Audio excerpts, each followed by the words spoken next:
本当に恐ろしい。先にフォローお願いします。岸田首相は31日首相官邸で公明党の山口代表と党首会談を行い、政治資金規正法改正に向けて自民案を修正して、政治資金パーティーの購入者の公開基準を公明党の求め5万円とすることを提案した。山口代表はこの提案を含む自民案を了承する姿勢を示し、会談後岸田首相からは、パーティー収入の上限について、5万円にするとの考えに修正したいということだった。2点目は政策活動費については、第三者機関を設置する。その内容を監査、審査するお話があった。それらを初めて受けたまわったので、実施の時期など、施行時期についても修正の中で調整するという話だった。党内に持ち帰って検討すると述べた。山口代表は、岸田首相からの提案について評価する姿勢を示し、公明党は5万円という考えを維持すると明確に申してきた。野党の中にも国民民主党、日本維新の会も5万円を主張している状況でした。自民党が5万円と明確におっしゃったので、与野党の幅広い合意に立ったものと評価していると述べた。岸田首相は、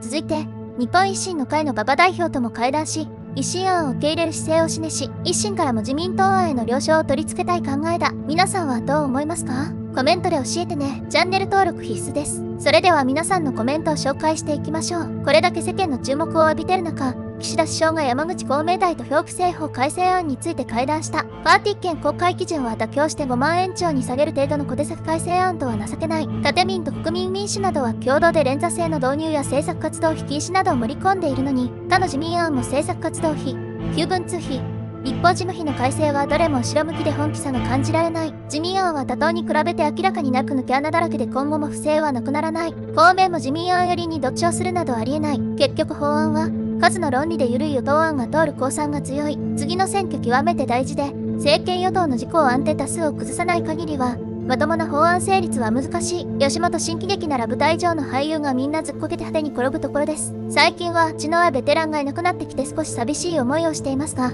国会で岸田さん、山口さんたちがずっこけてくれました。さあ、野党の皆さんはどれだけうまくずっこけて国民の笑いを取ってくれるのか楽しみです。5万円超となれば1枚2万円のパー券を非公開なら2枚しか買えないことになる。それは結構なことだが、これって1パーティーあたりの金額？それとも1日あたり？もし政治資金パーティーを開いて非公開で済むのが5万円以内だとしても、その日のうちに2次会3次会と開いてそれぞれパー券を売ったらどういう扱いになるの？そういう細かい部分も取り決めて国民に分かりやすく説明してほしい。パー券の相場は2万円。政商の大企業や利権団体が5人集めて2枚ずつ買わせれば20万円。それって後で社内で経費精算されたら外部の人はわかるの？パー券購入者は便利供与券を買うんじゃなくて、政策に賛同して推進してもらうためにパー券買うんだろうから、正々堂々と1円から公開しなよ。維新も賛成するそうじゃないですか。なんじゃこりゃ。木をジャブジャブ使って選挙できるなら誰でも当選しますよ。人間の体は血液サラサラがいいんでしょ。自民党で国が決戦を起こしてるんですよ。国会議員の打線禁止、参戦までとかにしないと、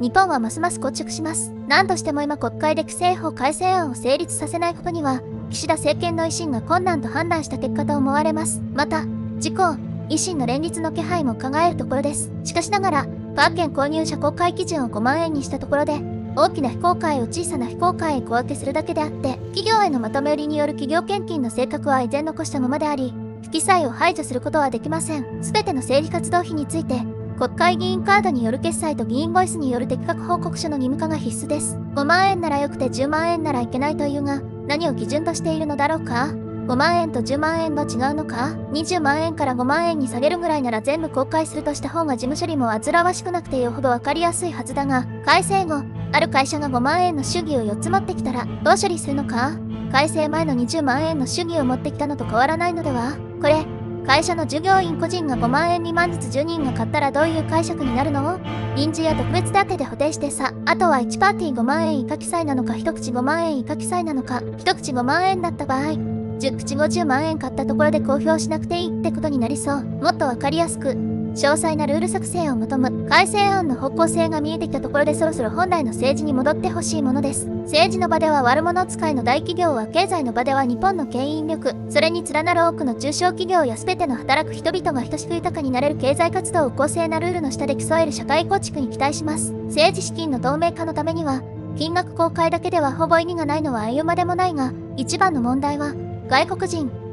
国法人による政治献金が禁じられている一方で、政治資金パーティー券の購入は認められている点。外国法人からの政治献金が禁止されているのは、国政が外国勢力から影響を受けることを防ぐためで、それは日本の主権、国益を守るため。しかし、現行の規制法では、パーティー券の購入費はパーティーへの参加の対価という位置づけになっているため、国籍の制限はない。だが、実際は政治活動への事実上の経済支援で、献金と何ら変わらない。ここを変えないと話にならないが、自民、公明にはその考えは全くないと見える。もうすっかり毒されているんだろう。政治資金の透明化のためには、金額公開だけではほぼ意味がないのは言うまでもないが、一番の問題は、外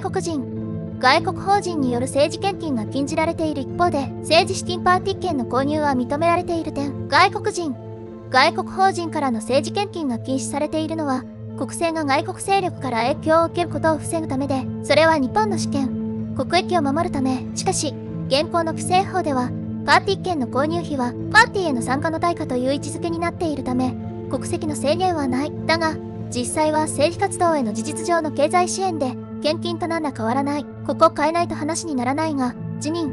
公明にはその考えは全くないと見える。もうすっかり毒されているんだろう。このくらいで喜んでいるようじゃ。まだまだ甘いわ。良識のトンとか自ら言っているんだから、政策活動費の領収書の全面公開も改正案に入れなきゃ抜本的改革にはならない。ついでにパッケは全額公開が当然。一般企業や個人経営者も人は全て公開してるんだから、国民の代表である議員は率先して厳正に公開すべきでしょう。私は生粋の自民党推しですが、もはや自民党も公明党も与党の取得はなし。過去に失敗師匠がある立憲だけど、その苦い失敗の経験を生かして、今一度政権を託してみたい気持ちになった。今や、立憲の議員連盟の各市長や議員質疑の内容に国会議員のあるべき姿を感じる。仮に不記載の場合の連座制の適用も盛り込まれているかが心配ですが、党首会談で自民党から公明党や野党の提案する5万円超なら総理が飲む形になったのは一定の評価になりますね。昔に他の政権下の時にあった議員事務所の口座に数億の振り込みがあったが、その時に議員は私は知りませんと白を切り、最終的には秘書の責任にしたことがあったと思います。議員は使用者監督責任であり、秘書を雇用したのは議員自らで、秘書がやっても議員本人がやっても指示などは議員がしてると思います。この連座制の適用は厳しくするべき。二度と国政や県政、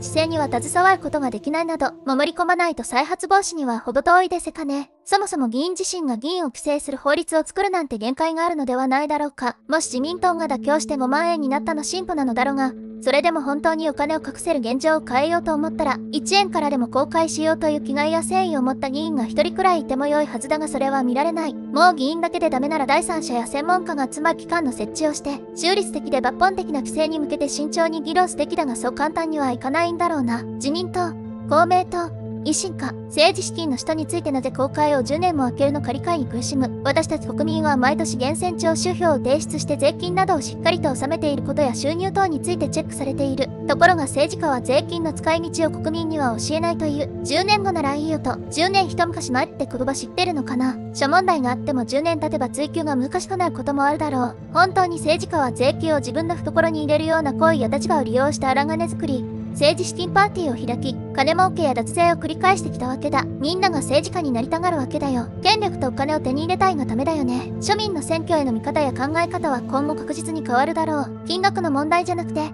そもそも収支報告書に記載せずに、使途不明金として個人利用しておいて、バレたら政治資金と言い訳をしているから問題なんですよ。1円でも収支があれば、収支報告にして、政治資金として報告していただき、政治資金に関しても、すべて領収書伝口公開すればよいのです。それができていなければ除名処分ぐらい厳しい罰則としたらよい。議員の先生方は多くの政治資金を国庫からいただき、多くの秘書を雇われているので、それぐらいの報告は可能かと思います。というか、民間は1円まで報告しているんだから、議員であろうとそうすべきなんです。当たり前。政治に関しては非課税という特権を与えられているのだから、最低限収支の可視化は不可欠。収支は当然1円単位で公開すべき。それができないのなら、政治のためだろう何だろうが課税すべき。それさえできなければ、もうパーティー禁止しかないないわな。政治は金がかかるというお題目の元政治にまつわる収入は非課税という特権を与えられてきたけど、逆手にとって好き勝手やりたいなら、最終的には政党助成金の廃止で良いと思う。岸田総理は自民党のお偉方の顔色ばかり伺っていて、自分たちではあまり効果的な法案を出せないでいた。今回、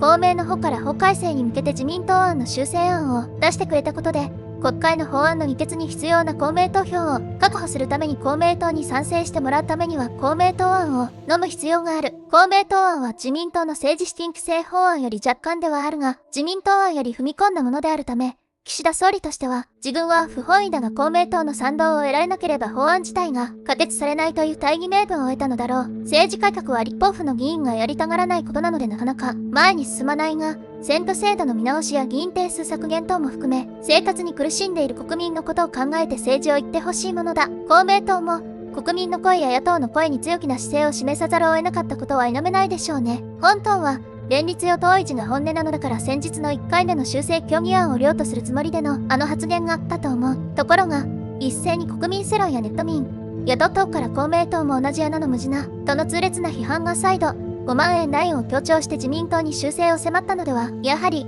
世論やネット民の声は何よりも怖いことを公明党、自民党は知ったことでしょうね。